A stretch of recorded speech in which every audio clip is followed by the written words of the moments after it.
It's only been 2 months since my 2-year relationship with Lori ended. She dumped me because, according to her, we weren't moving forward. I couldn't understand why there was such a rush. After all, we were only in our 20s and everything was going great. Why risk ruining everything by getting married, right? Well, she didn't think so and handed me the goodbye papers. I missed her dearly, but honestly, it intensified a lot of the feelings I was having. I had been playing the field for the last couple months and was having a great time, although I felt a little empty at times. I've been sleeping about 3 times a week. Granted, Lori and I used to do it 5 or 6 times a week, so that was a step down, but at least those hookups were without commitment. Tonight I was alone, sitting at the local sports bar, eating wings and beer and watching the first quarter of the game between the Colts and Texans. There was no score, and the game had been pretty boring so far. Marks? Only one person had ever called me Marky. I looked up and saw a face I hadn't seen in 5 years. "Marky, it's you, oh my God!" She threw herself into my lap and sank into me in a kiss that threatened to suck every last molecule of air out of my lungs. But she was always like that. "Wow, Rayanne, how are you?" "I'm fine, and now I'm even better. It's been too long. What are you doing?" "Nothing. Just eating dinner and watching a shitty soccer game. What about you?" "I was just walking by and saw you. I had to see if it was you. Why don't we grab a coffee or something?" "Sure." We walked out of the sports bar and stopped at Grinder's Coffee a couple doors down. Rayanne and I met in college, and I fell in love with her at first sight. She had long blonde hair and a beautiful, trim body. In the first semester of junior year, we were assigned to the same group to work on a project. We instantly hit it off and spent the night at our group's second project meeting, partying till we dropped, after the others had left, of course. That should have been my first clue. We fell in love hard and fast. I'd like to say we were inseparable, but that's not the realities of college life. We each had other classes and study groups, and I was also working part-time. My folks could handle the expenses just fine, but they wanted me to do a little work myself. As a result, we were apart as much as we were together. Sexually, Rayanne was insatiable. I was usually the one to offer to do something, anything, before just jumping into bed for sex. I didn't want our entire relationship to be built on physical intimacy alone.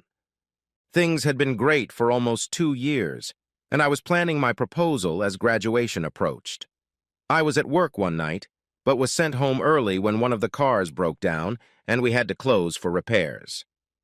I decided to surprise Rayanne with my sudden appearance, and isn't that always the way? I showed up at her apartment, and upon opening the door, her roommate Tony was immediately wary. She tried to tell me that Rayanne wasn't home, but her car was in the parking lot, and Rayanne never goes anywhere without her car. But I still wasn't about to barge in until I heard an "Oh my God, yes!" from deep inside the apartment. Since it was just the two of them living there, it was either Rayanne or they were letting some other woman have fun in their apartment. I squeezed past Tony, intending to catch her in the act, but she grabbed my arm and tried to stop me. It was so like her to try to reason with me at such an emotional moment. "Mark, she loves you. She really does. She's just trying something before she calms down. You don't want to go there." She was right. I didn't want to go there, but I needed to go there. I continued toward the back wall, and Tony reluctantly let me go. She knew me well enough to know that I wouldn't go on a rampage unless provoked, of course, so she didn't try to stop me again, but there was a look of sadness on her face. I was ready to catch her with a guy. That much was obvious. But I was most definitely not prepared for catching her with 2 of them. The door opening caught their attention, and all 3 of them turned in my direction like cats following a laser pointer. At first, Rayanne just stared at me in shock. I could almost hear her mind saying, "You should be at work." But I have to hand it to her, she didn't say it. After seeing everything I needed to see, I turned around and walked out. I'm pretty sure I heard Marky as I left, but maybe it was my imagination or just wishful thinking. I felt just awful. I really thought we had something, and to find out that Rayanne had just used me, that I was just another guy she'd screwed over, was a huge blow to my ego. Was I really so ignorant that I couldn't understand her? Or did we have an exclusive relationship, but she decided I wasn't enough for her? Suddenly I had doubts about myself as a person, as a man, and certainly as a potential husband. And the worst part was that I still loved her with all my heart. I couldn't even bring myself to talk to her right now. I was sure she would tell me how inadequate I was, so she needed to have sex with someone else. In fact, I was such a disappointment that she needed 2 men to make up for how bad I was. I somehow made it through the last few weeks of school without my grades dropping. She tried to convince me that she really loved me and that she was just having a few experiences before we settled down for the rest of our lives. Yes, that's right, a few experiences. In the interest of complete honesty, she completely ripped all vestiges of dignity and self-esteem from me by informing me that she had slept with me for 6 months, but all of those were, in her opinion, unusual opportunities. Basically, she wanted to experience all these things in her life and couldn't do it by getting married. Consequently, she had to do all of these things, or at least all of the things she was sure I would disagree with, before committing herself to the bonds of marriage. Most, but not all, consisted of more than one at a time. One was a visit to our local adult bookstore and a visit to one of their glory holes. This satisfied her desire for an anonymous sexual encounter. She had no idea who was on the other side of the wall and thinks there may have been several because she didn't think one guy could come around so quickly. In fact, she admitted, the threesome I walked in on was one of her mildest adventures.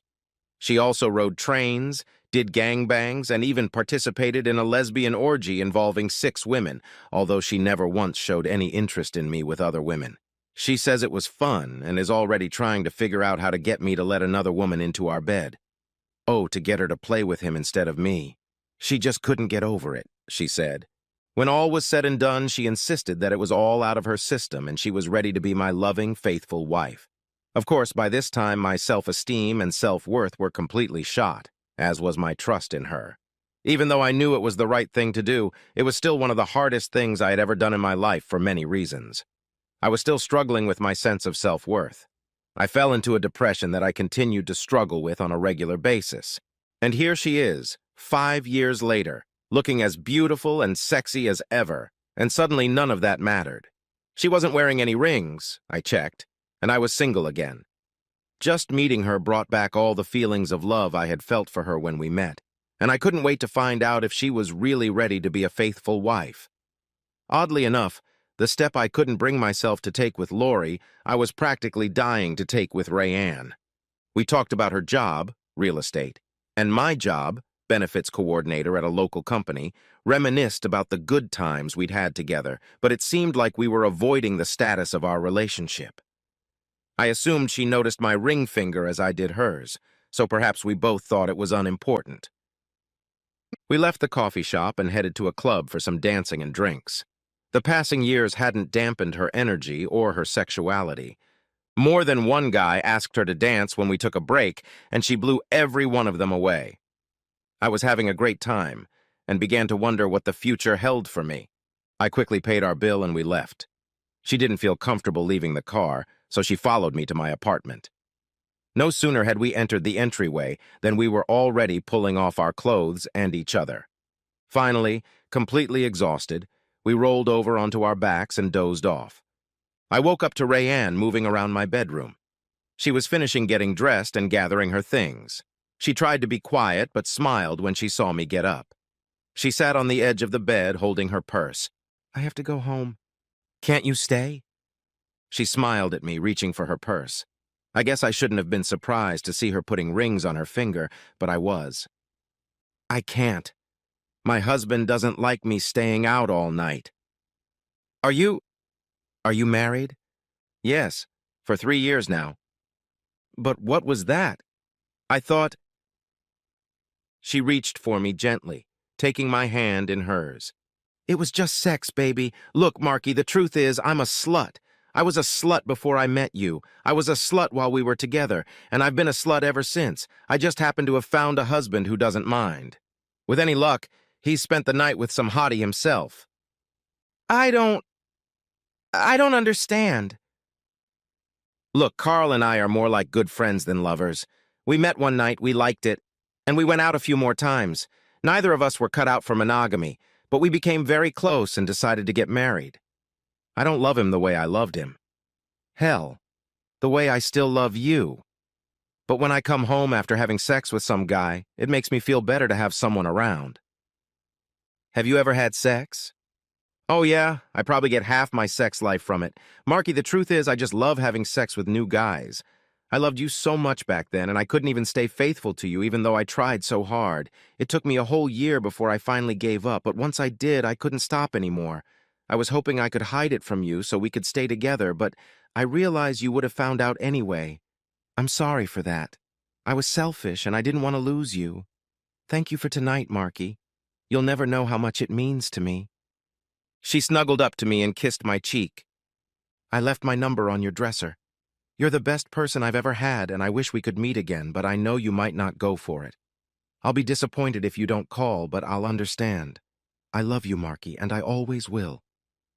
With those words, she walked out of my bedroom, and a few minutes later I heard the front door slam shut. I just sat there bewildered at this unexpected turn of events. I thought we could be together again. I was overwhelmed with all these feelings. I got out of bed and pulled the sheets off, not wanting to smell like sex all night. I threw them in the washing machine and then climbed into the shower. I had the urge, or maybe the need, to rid myself and my surroundings of any trace of Rayanne. As I dressed, I noticed a piece of paper with her phone number on it. I picked it up and studied it for a minute, then came to a decision.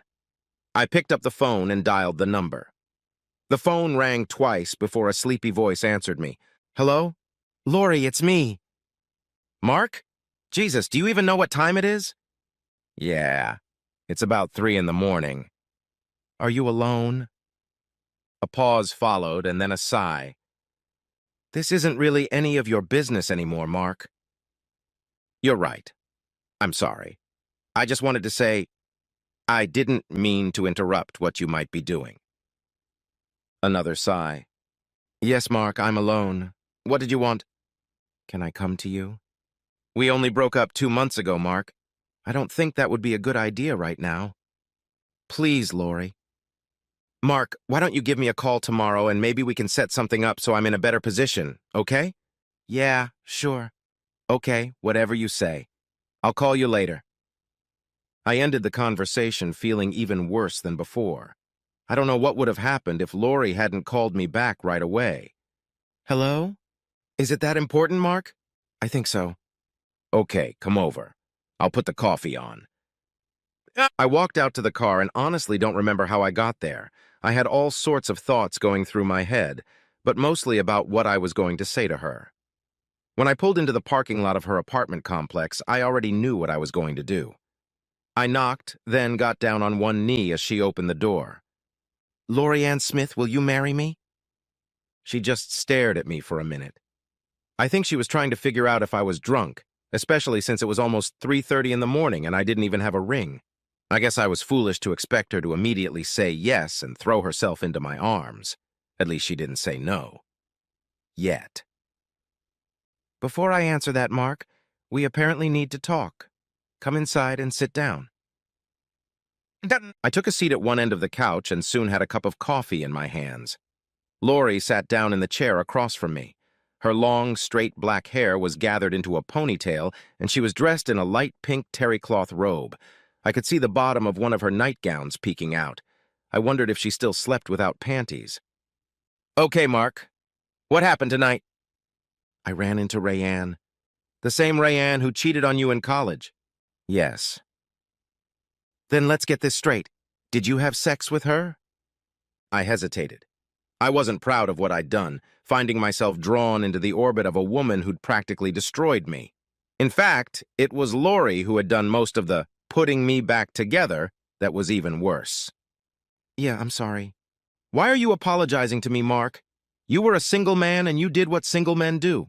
The same thing you've been doing for the past few months. I looked at her, shocked. Don't be surprised. I get reports all the time, whether I want them or not, but I still wonder what you were thinking, considering how it ended the first time. I suppose, she made me feel awful. I felt like her cheating on me was her telling me what she thought of me, and for some reason I needed to get her approval, as silly as that sounds. Did you get it? Sort of. She's been married for 3 years. That took Lori by surprise. For your information, I didn't know about it before we went our separate ways. She married a guy she likes, and she still loves me, but he's okay with her sleeping around because he does it too. So they have an open marriage? More like a marriage of convenience. It's like they're only together to have someone. That's sad. All these years I thought it was about me. I thought I wasn't man enough to make a woman happy, and all this time it was about her, not me. I convinced myself that I was the guy that women would cheat on. I was so afraid it was only a matter of time until... Jesus, Mark, I would never do that to you. Is that why you never committed yourself to me? To us? I'm pretty sure, I said, nodding my head. I was afraid I'd get hurt again, but I was even more afraid of disappointing you. Lori knelt down in front of me, squeezing my hands in hers. Baby, I love you. You can't even imagine how good it felt to hear her call me baby again. I knew for sure I was going to get you, and I was thrilled for you beyond my wildest dreams. I can't believe you held back all this time because some slut cheated on you all those years ago. Pretty pathetic, isn't it? No, baby. It hurts me to think that's how you've treated yourself all this time. Listen to me, Mark. You're a wonderful man. You're going to be a wonderful husband and father. Any woman would be happy to have you. But I don't want any woman, Lori. She stood up, walked to the other end of the room, and stood there for a minute. She stood with her back to me, and all I had to do was wait. Suddenly, she turned to me. Yes. Yes, what? Yes, Mark. I will marry you. I jumped up from the couch and hugged her as tightly as I could. She was so good. Rayanne was slim, but Lori was well built. She wasn't fat, just curvy, and I loved the way she felt in my arms, especially when her lush breasts rested against my chest. I hated to let her go, but alas, something else had to be said. But listen carefully, okay? You need to see some counseling to sort this out, okay? I don't think an epiphany after a sex session with a city bike can be considered proper emotional recovery. Okay, honey, you're absolutely right. And no sex until you've had your checkup. I can only imagine what that woman gave you. I'll get tested tomorrow. Can I stay here tonight? Can you keep your hands to yourself? I promise. Okay, go ahead. We'll tell everyone tomorrow. Mom keeps telling me to give you another chance. She'll be thrilled. She always liked me.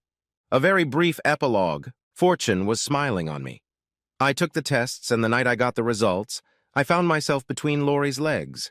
Everything was business as usual for us, and I knew I was where I was supposed to be. Marriage planning began the day after she accepted my proposal, but the date was set a year later, and I was explicitly told that the wedding would be delayed if I didn't fulfill my part of the counselor agreement. The threat was unnecessary as I wanted to get my life together as best I could, and I willingly participated. I actually met Rayanne again about 3 months after the wedding, or rather, Lori and I did. We were having dinner at a local steakhouse when she and her hubby walked in, and they were each on a date. I thought they were just out with another couple, but soon realized I was wrong. They saw us on the way in and stopped at our table to meet us. But when they sat down at the table, Rayanne was already busy with another guy and Carl with another woman. To each his own, I guess. And the steak dinner was in honor of the news that Lori was pregnant. We went to the doctor that day and got the final confirmation.